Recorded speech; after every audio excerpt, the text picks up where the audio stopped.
Naitwa Kenneth Mulungu, mmiliki wa Naloli Farm. Ni shamba ambalo tuna aina mbalimbali za ndege, lakini hapa nyuma yangu kuna aina hii ya bata wanaitwa Red Barbon.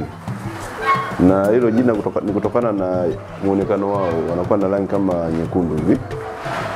Na bata hawa ni tofauti kidogo na wale bata wengine wa kawaida. Kwanza utofauti wake ni adimu sana kwenye upatikanaji wao. Lakini pili, wana bei ambayo ni tofauti na wale bata wa kawaida. Hawa wakubwa pea unaipata kwa $1.5 milioni, lakini vifaranga vyake vya siku moja huwa naviuza $1.5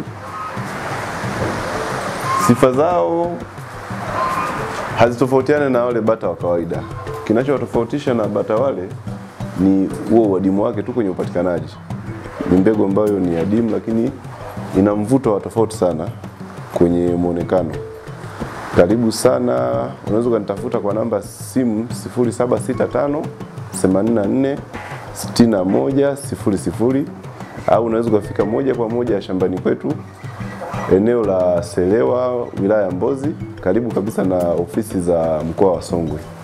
Bata hawa unaweza kupata ukija moja kwa moja shambani kwetu, lakini kwa wale ambao mpo mbali na ile eneo la shamba, unaweza kunitafuta kupitia namba hizo za simu ya 0765 84 61 00, na tunasafirisha sehemu yoyote ile kwa uaminifu mkubwa na usalama. Mzigo unafika ukiwa katika hali ya usalama. Karibu sana.